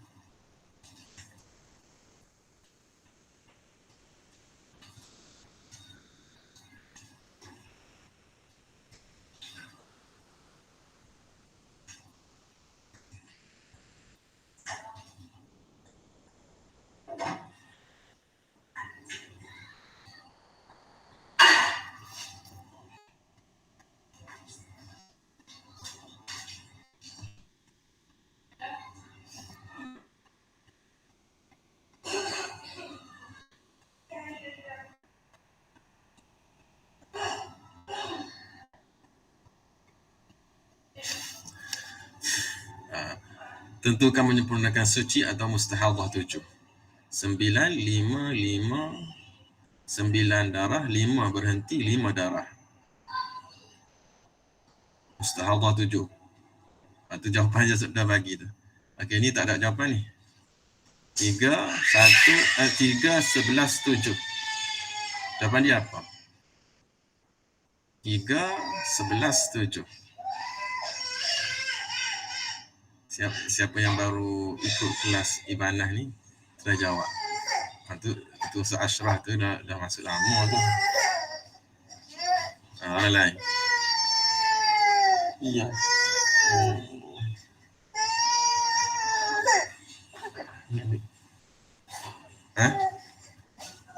Mustahadah 7. Ustazah 7 juga. Alhamdulillah. Zirah jawab. Ustazah Zirah jawab. Qasidah Haizam pun jawab betul juga. Baik. 8, 7, 7. Mustahadhah ke PS? Mustahadhah ke PS? PS. Alhamdulillah.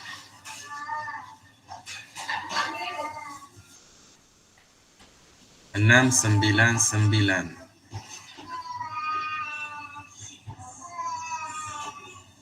PS kan mustahadhah 7. PS juga. Okey. Tu pakat dah jawab, tak apa dah. Semua betul. 744. 744 betul. 744.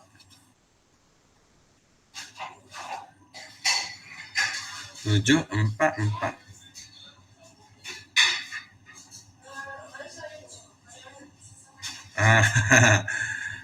Semua hit. Alhamdulillah.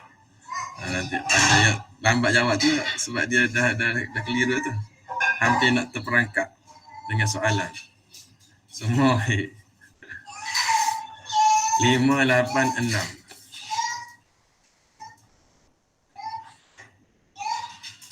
586.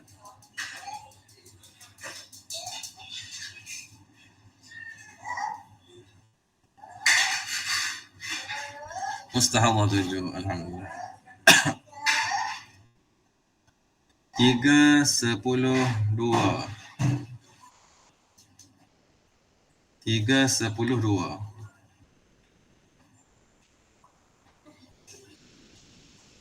Semua hai. Alhamdulillah. Semua hai.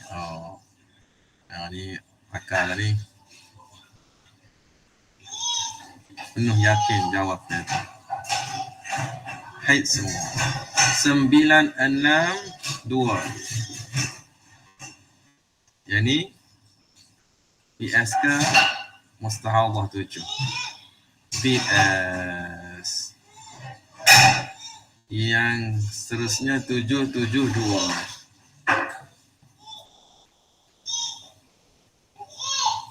PS ke mustahadhah 7? Mustahadhah 7. Laju salah. 3, 1, 1, 1, 10, 6. Ni banyak sikit ni. 3, 1, 1, 10, 6.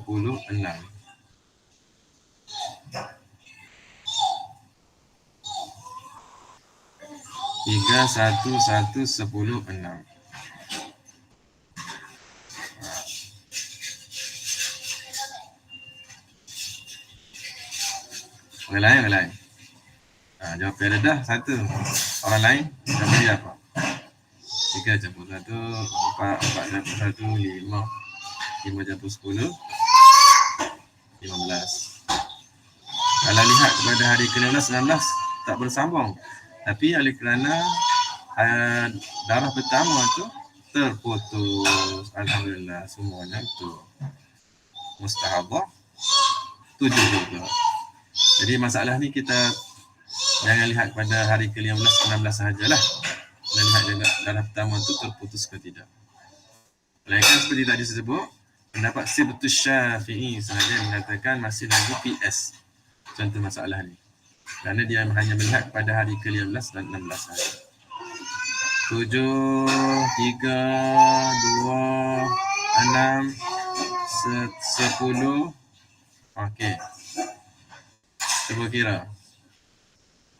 7, 10, 12.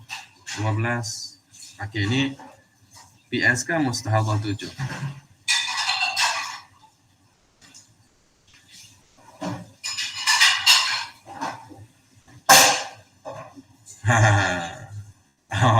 Siap tambah pada yang muktamad. Alhamdulillah. Selesai. Mustahadhah 7. Alhamdulillah. Semua tu betul lah. Saya kira semua tu dah memahami dengan baik masalah ni. Slide ni ada lagi sebenarnya tambahan untuk ni kalau nak tengok lagi lah. Tapi saya tak nak tanya dah. Satu saja. Kalau nak tambah lagi, nak tanya lagi soalan-soalan ni boleh ambil daripada ni. Banyak lagi. Okey, sampai situ saja perbincangan kita, muzakarah kita pada pagi ini. Saya rasa tak adalah soalan tu. Kalau siapa-siapa yang nak slide ni sampai ni lah. Sampai tajuk sampai pelajaran sampai PS sahaja. Sampai masalah penyempurna suci saja. Sebab setakat saya mengajar di masjid-masjid, mana-mana jemputan pun sampai di situ saja. Kebanyakannya tak boleh bertahan lebih daripada tu. Ya sampai apa ni, nakok antara itu pun dah pening. Dah pening dah. Jadi nak baca, nak sambung sampai Mustahadah 7 tu masalah lah. Sebab tu saya buat slide pun sampai tajuk PS sahaja. Sampai tajuk PS. Masuk juga lah pelajaran 7 tu. Okay. Siapa-siapa nak guna slide untuk buat kelas nanti boleh ambil slide sebagai panduan, insyaAllah. Kita boleh kongsikan nantilah.